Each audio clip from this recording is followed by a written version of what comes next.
Assalamualaikum warahmatullahi wabarakatuh. Perkenalkan, saya Harunisa Andaristiadi, dosen tetap dari program studi Biologi Fakultas Sains Institut Teknologi Sumatera.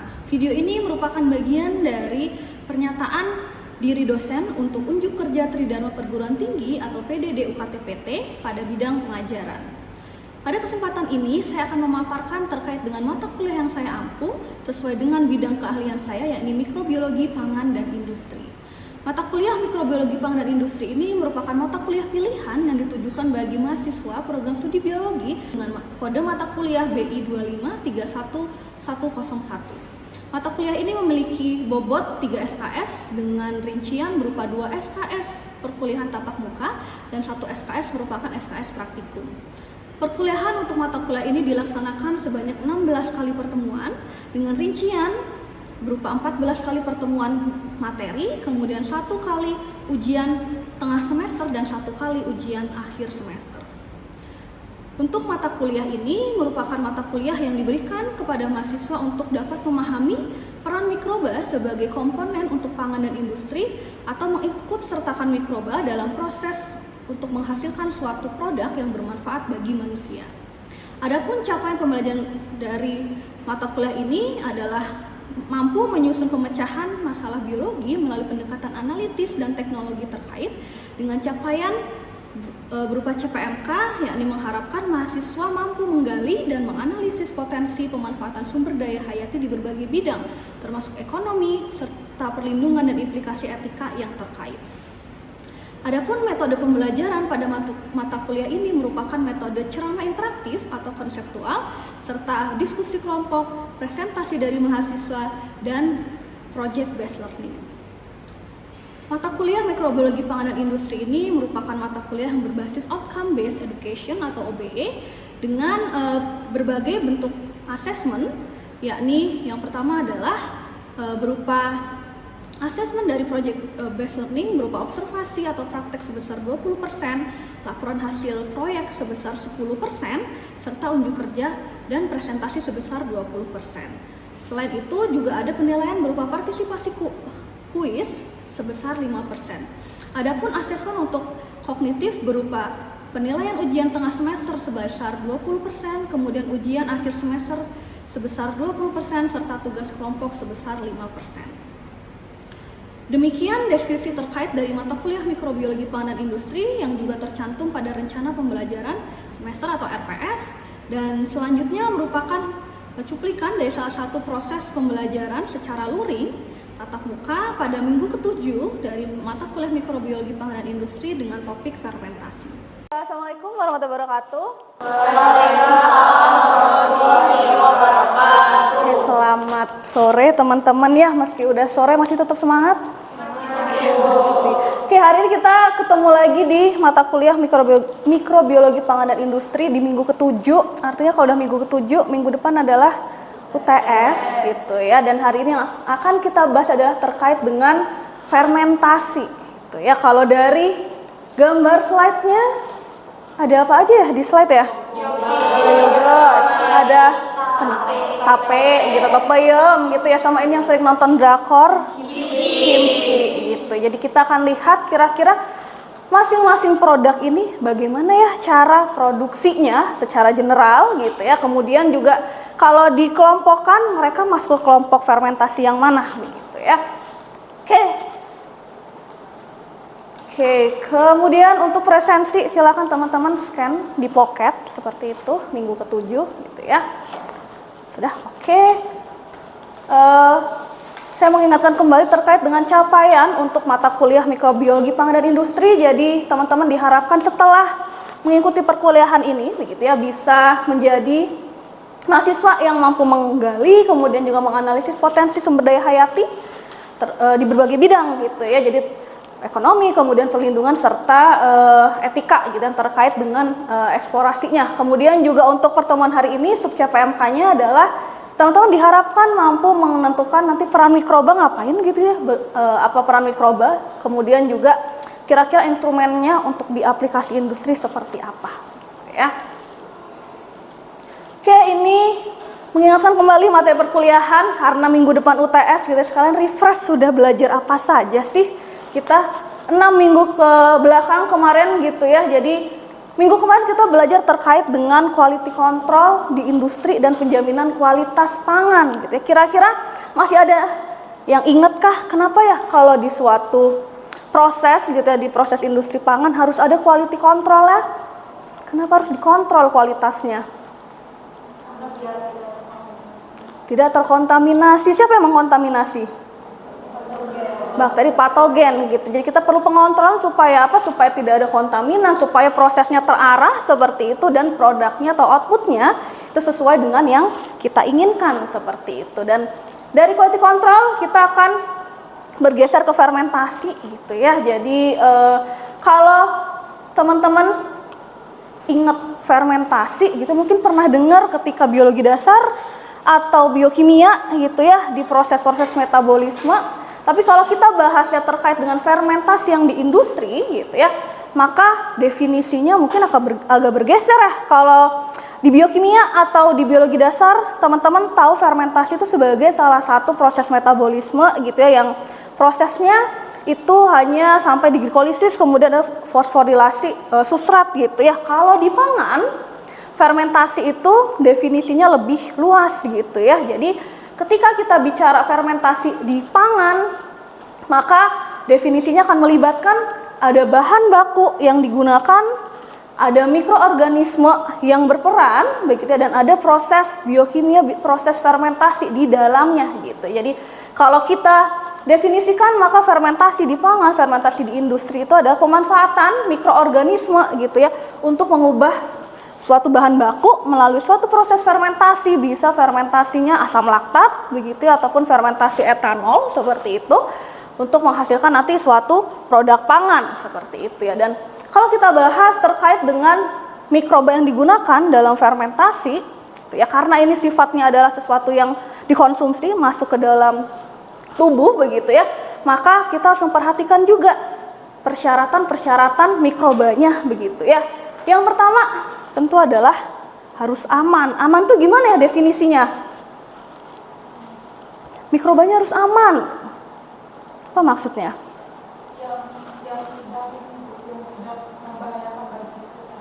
Oke. Saat kita makan itu tidak menyebabkan muntah. Oke. Jadi mikroba yang sifatnya non patogen gitu ya. Karena kalau misalnya kita menggunakan mikroba yang patogen, berarti kita memperbanyak dia, kita meningkatkan jumlahnya di pangan seperti, dan ketika kita konsumsi maka akan ada efek negatifnya gitu ya. Kemudian juga berkaitan dengan aman, mikrobanya juga harus food grade gitu ya.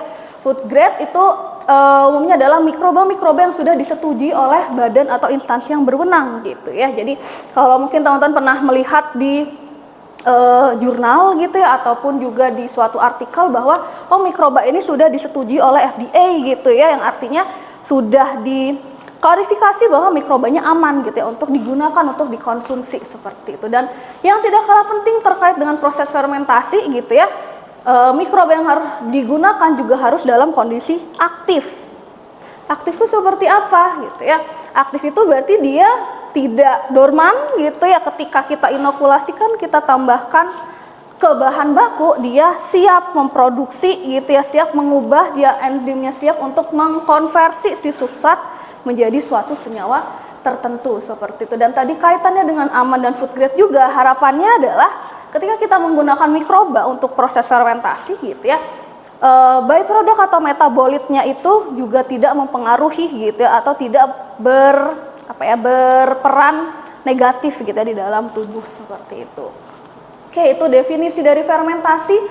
Kalau dari fungsinya gitu ya, kira-kira kenapa ya suatu bahan itu, suatu bahan baku itu diproses melalui proses fermentasi? Kayak misalnya ini tape gitu ya, kenapa singkong itu harus diubah jadi tape gitu, atau kenapa orang-orang mengfermentasi susu gitu jadi yogurt, atau misal yang khas Lampung, kenapa orang-orang memfermentasi durian menjadi tempoyak gitu.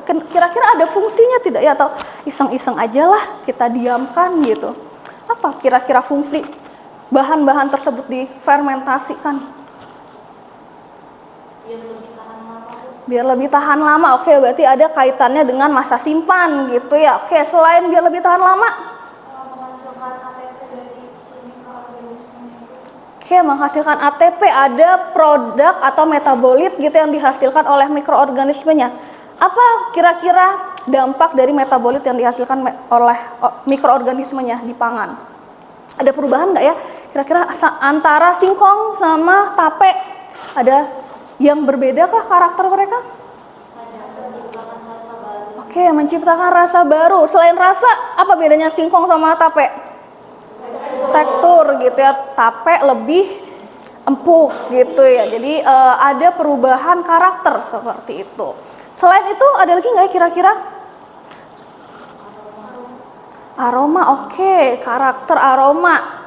Selain dari mengubah karakter, kemudian tadi memperpanjang, kira-kira ada peran lain nggak? Suatu bahan baku gitu ya difermentasi supaya A, B, C, D gitu. Perubahan dari glukosa ke asam laktat. Oke, gimana tuh, Vira maksudnya? Jadi si bakterinya itu dia tuh mengubah dari glukosanya jadi asam laktat. Oke, mengubah glukosa jadi asam laktat yang mana metabolit itu juga ada yang punya peran positif gitu ya ke manusia seperti itu. Jadi kalau kita lihat gitu ya bahwa si fermentasi itu punya 4 peran besar. Yang pertama tadi yang dijelaskan oleh Desta bahwa dia akan membantu untuk memperpanjang masa simpan gitu ya dari suatu produk. Kenapa masa simpannya bisa lebih panjang? Karena mikroorganisme yang terlibat itu akan menghasilkan asam organik. Salah satunya tadi seperti yang dijelaskan Vira gitu ya. Asam organik itu sifatnya akan menurunkan pH gitu ya. Ketika pH turun, maka mikroorganisme yang bisa tumbuh di rentang pH tersebut akan sedikit gitu ya, jumlahnya sedikit sehingga istilahnya asam tersebut juga akan bersifat seperti antimikroba begitu ya. Jadi menghambat pertumbuhan mikroba-mikroba yang sifatnya kontaminan yang bisa membusukkan atau merusak gitu ya, merusak si makanannya seperti itu. Kemudian selain dari asam organik juga dari etanol, alkohol gitu ya yang dihasilkan. Misal dari yeast seperti itu, dia memanfaatkan gula yang ada di bahan baku seperti itu. Atau misal ketika bikin wine, produksi wine itu kan dia umurnya bisa beribu-ribu tahun begitu ya, karena ada etanol salah satunya yang menekan gitu ya pertumbuhan dari mikroorganisme yang sifatnya merusak seperti itu. Kemudian tadi yang teman-teman bahas juga fermentasi juga akan mengubah karakter organoleptik, karakter yang bisa dirasakan gitu ya oleh organ panca indera kita gitu, dari rasa, kemudian dari tekstur, kemudian dari aroma, karena si mikroba tersebut gitu ya mengubah misal substrat gula menjadi asam atau senyawa-senyawa volatil, itu akan memberikan persepsi rasa dan aroma yang berbeda. Kayak kalau teman-teman minum susu sama minum yogurt itu kan ada beda rasa, beda aroma, dan kekentalannya juga berbeda seperti itu. Jadi ada perubahan karakter organoleptik. Kemudian juga salah satu peran dari fermentasi adalah meningkatkan nilai nutrisi gitu ya. Jadi contohnya apa? Contohnya adalah ketika teman-teman memfermentasi susu gitu ya. Susu difermentasi dengan menggunakan lactobacillus seperti itu, gulanya dikonversi yang tadinya orang-orang dengan intoleransi laktosa itu tidak bisa meminum susu gitu ya, karena laktosnya sudah dipecah oleh si mikroba, maka lebih safe gitu ya, lebih aman untuk dikonsumsi. Kemudian selain dari intoleransi juga mikroba-mikroba yang berperan dalam proses fermentasi itu juga bisa berperan sebagai probiotik, atau kalau bahasa iklannya bakteri baik gitu ya. Jadi bakteri yang sifatnya adalah melindungi saluran pencernaan seperti itu, bisa menghasilkan antimikroba juga, dan juga bisa meningkatkan nilai vitamin gitu ya dari si produknya. Dan karena dia punya peningkatan karakter organoleptik, kemudian nutrisinya juga berbeda antara bahan baku dengan produk, maka implikasinya kalau di industri adalah ada peningkatan nilai ekonomi gitu ya. Antara singkong yang mentah sama tape kira-kira ada beda harga nggak?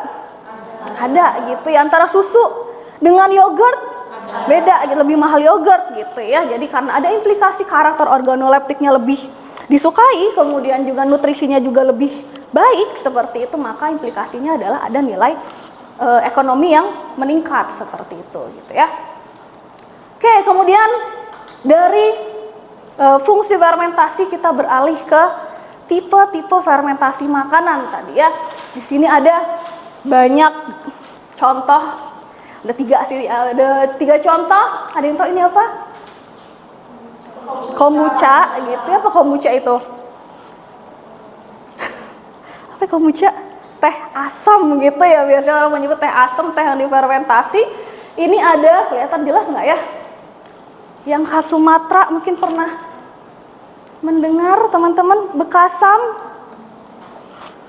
Nggak ada yang pernah coba, harus coba ya. Jadi ikan yang difermentasi gitu ya.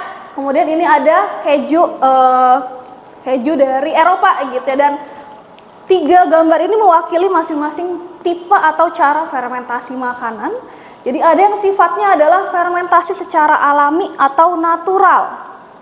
Ada juga yang sifatnya backsloping, ada juga yang sifatnya adalah fermentasi yang terkontrol gitu ya.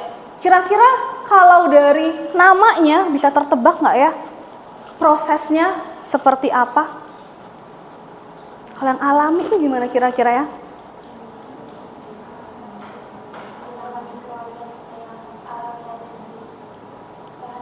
Oke, yang alami sesuai namanya natural yang ada di bahannya gitu. Kalau terkontrol?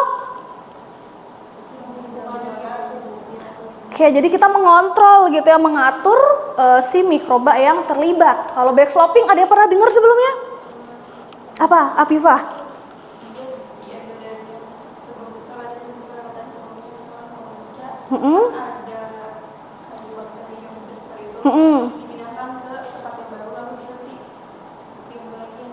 Oke, jadi kita menggunakan produk yang sudah jadi gitu ya sebagai bahan baku gitu ya. Kita coba lihat definisi dari masing-masing tipenya. Jadi yang pertama fermentasi natural atau fermentasi alami, namanya alami gitu ya. Berarti kita akan memanfaatkan mikroorganisme yang memang sudah ada gitu ya di bahan bakunya. Ataupun juga kita memanfaatkan mikroorganisme yang ada di tempat yang digunakan gitu atau wadah yang digunakan seperti itu. Jadi karena bahan mentahnya itu mengandung mikroorganisme aktif, kan mikroba ada di mana-mana gitu ya. Jadi karena mikrobanya ada dan terkandung di dalam bahan baku mentahnya, maka umumnya ketika proses fermentasi natural ini tidak ada proses pemanasan gitu ya dari bahan bakunya. Kenapa? Karena ketika kita panaskan berarti mikroba alami yang ada di bahan baku akan mati gitu ya. Jadi siapa yang nanti akan berperan seperti itu. Kemudian karena sifatnya adalah menggunakan mikroba alami, kita nggak tahu ya di dalam bahan baku ada apa aja sih mikrobanya gitu ya. Mungkin antara susu yang dibeli di Jatimulyo sama susu yang dibeli di Tanjung Karang itu beda mikroorganismenya gitu ya. Selain tidak tahu ada apa di sana, kita juga tidak tahu seberapa banyak gitu ya mikrobanya, laktobacillusnya seberapa gitu ya. Kemudian juga streptokokkusnya seberapa seperti itu. Jadi kita tidak mengetahui jumlahnya seperti itu dan karena tidak diketahui jumlahnya gitu ya, maka si proses fermentasi ini akan sulit konsisten gitu ya. Jadi misal kita beli atau membuat yogurt dari susu yang dibeli di Jatimulyo hari ini gitu ya, kemudian kita bikin lagi seminggu kemudian seperti itu belum tentu hasilnya akan sama gitu ya, karena tadi mikroba hari ini dan mikroba seminggu kemudian itu bisa berbeda gitu ya, jumlahnya, kelimpahannya dan juga jenis yang ditemukan seperti itu, sehingga rasanya, karakter organoleptiknya itu akan sulit konsisten gitu ya dari satu batch ke batch selanjutnya seperti itu. Dan karena sulit konsisten itu, maka fermentasi natural ini dia sifatnya lebih berisiko gitu ya. Berisiko dalam artian adalah kegagalannya lebih tinggi karena kita tidak bisa mengontrol ya apa yang ada di situ. Jadi bisa jadi ketika kita melakukan fermentasi sudah ada mikroba yang sifatnya patogen gitu ya. Yang mana ketika sifatnya patogen ya berarti kemungkinan dia bisa mendominasi, menekan pertumbuhan mikroba yang seharusnya berperan gitu ya dalam proses fermentasi tersebut seperti itu. Oke, tapi ada keunggulan gitu ya dari proses fermentasi natural ini. Karena mikrobanya beragam gitu ya, masing-masing mikroba punya apa istilahnya ya, proses metabolisme masing-masing yang berbeda gitu ya. Maka aroma ataupun rasa yang dihasilkan itu umumnya akan lebih kompleks gitu ya, akan ada rasa-rasa khas atau aroma-aroma khas seperti itu karena kita melibatkan banyak jenis mikroba gitu ya dengan peran metabolisme yang berbeda-beda seperti itu. Contohnya apa sih fermentasi natural? Banyak yang biasanya teman-teman temui gitu ya dari bawah nih, misalnya tempoyak. Kalau pernah bikin tempoyak, pernah menambahkan mikroba kah dari luar biasanya? Enggak ya? Gimana cara bikin tempoyak? Yang pernah bikin tempoyak? Nesya, gimana cara bikin tempoyak, Nesya? Bikin tempoyak itu cukup sederhana. Cuman Tempoyak ditambahkan sedikit garam, terus ditutup rapat dan ditunggu beberapa hari untuk fermentasi. Oke, berarti kita hanya menggunakan durian gitu ya, kemudian diberikan garam seperti itu, kemudian ditunggu saja, diinkubasi. Berarti tidak ada proses penambahan mikroba gitu. Jadi memanfaatkan mikroba yang ada di duriannya gitu ya. Jadi karena memanfaatkan mikroba yang ada di durian, bisa jadi tempoyak yang dibikin Nesya, tempoyak yang dibikin Lutfiah itu bisa berbeda rasanya seperti itu gitu ya. Jadi dan karena kita memanfaatkan mikroba yang ada di bahan baku, tadi salah satunya kita akan mengatur proses atau mengatur kondisi supaya kondisinya itu apa istilahnya ya, membantu atau mendukung gitu ya pertumbuhannya seperti. Jadi fungsi garam salah satunya adalah mencegah gitu ya, mencegah organisme-organisme kontaminan seperti itu. Jadi menekan organisme yang sifatnya kontaminan. Kemudian yang tengah ini, ada yang tahu? Ada yang dari Sumatera Barat di sini? Dadiah, dadih gitu ya. Jadi ini ada susu kerbau yang difermentasi di dalam bambu gitu ya. Jadi dia setelah proses fermentasi akan menghasilkan produk yang seperti ini, kayak curd gitu ya. Jadi kayak susu yang mengental seperti itu, dan ini prosesnya juga tidak ditambahkan apapun gitu. Jadi memanfaatkan mikroba yang ada di susu dan juga ada di selongsong bambunya seperti itu. Kemudian ini ada juga sawi asin, sayur asin gitu ya. Ini salah satu cara pengawetan makanan yang umumnya ditemukan di daratan Cina gitu ya. Jadi karena kalau di sana itu kan musimnya tidak hanya hujan dan kemarau gitu ya, dan itu mempengaruhi masa panen, sehingga ketika panennya banyak, mereka akan mengawetkan dengan cara diasinkan gitu ya, diberikan garam seperti itu. Oke, kemudian fermentasi selanjutnya adalah fermentasi yang sifatnya dengan starter atau fermentasi yang terkontrol. Ini umumnya adalah fermentasi yang dilakukan di industri gitu ya. Dan sesuai namanya terkontrol, berarti kita bisa mengontrol gitu ya, apa yang kita tambahkan di situ. Kalau tadi tempoyak itu kita tidak menambahkan apapun dalam proses fermentasinya, kalau yang terkontrol kita akan menambahkan starter atau mikroba dengan spesies tertentu, dengan jumlah tertentu begitu ya.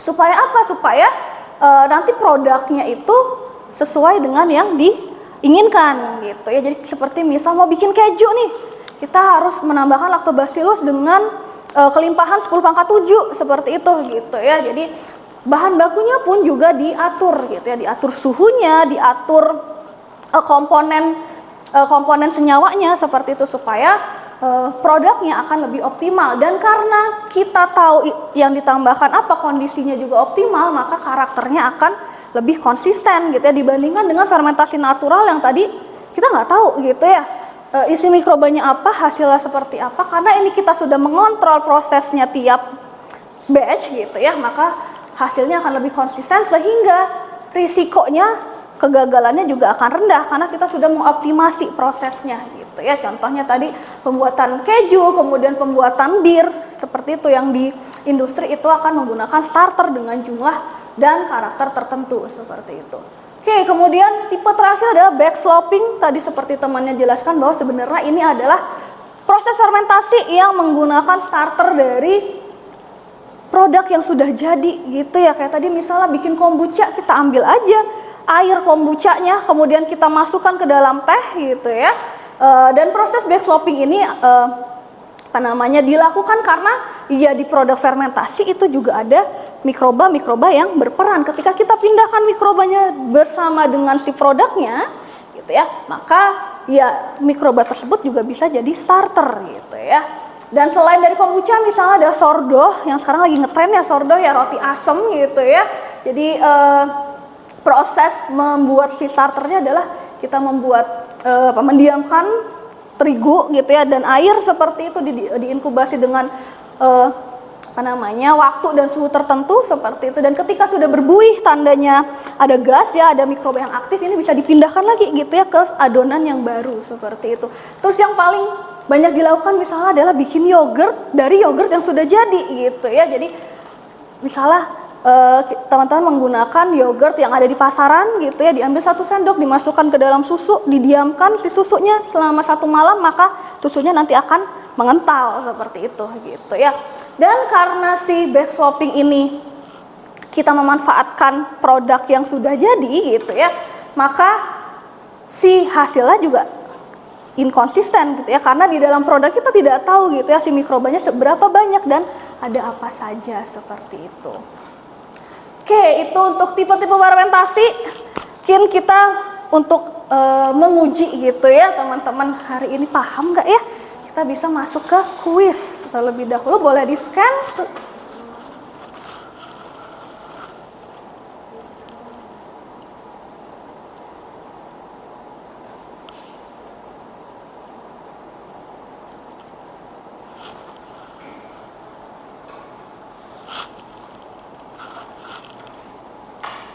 Saya start saja ya. Ada yang join?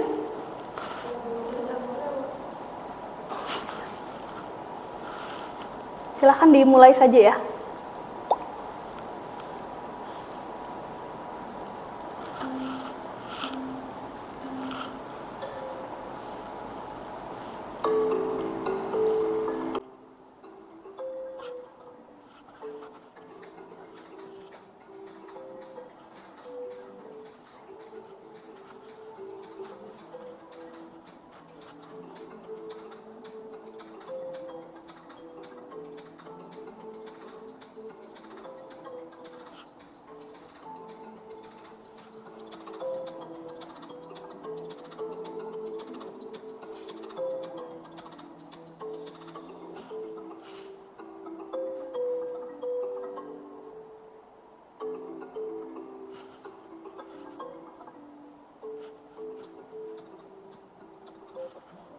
Oke, siapa yang pertama? Natania. Oke, selamat ya Natania ya. Oke, itu untuk refreshment untuk pembelajaran hari ini supaya semakin paham gitu ya. Saya berikan tugas yang ada di Google Classroom, nanti bisa dilihat gitu ya. Jadi silakan teman-teman amati video yang saya berikan linknya di sana gitu ya. Kemudian jelaskan kira-kira proses tersebut gitu ya. Ini fermentasi yang mana gitu ya, tipenya, dan kira-kira fungsinya untuk apa ya proses tersebut dilakukan, mikrobanya apa, dan prediksikan konsistensinya gitu ya. Jadi dibuat essay 1 halaman A4 maksimal, diunggah PDF di Google Classroom gitu ya, maksimal tanggal 3 Agustus seperti itu gitu ya. Oke, ada yang mau ditanyakan terlebih dahulu sebelum saya tutup untuk materi hari ini? Oke, cukup? Oke, kalau cukup nanti silahkan dikerjakan tugasnya, di refresh lagi ya materinya, dan sampai berjumpa di ujian tengah semester ya, minggu depan dipersiapkan. Semoga 7 minggu ke belakang gitu ya materinya masih ada yang nyangkut seperti itu, dan lancar gitu ya ujian tengah semester. Oke, untuk pertemuan hari ini saya tutup. Terima kasih atas atensi teman-teman. Selamat sore, selamat istirahat gitu ya. Wassalamualaikum warahmatullahi wabarakatuh. Baik, demikian merupakan video pembelajaran dari mata kuliah Mikrobiologi Pangan dan Industri. Terima kasih. Wassalamualaikum warahmatullahi wabarakatuh.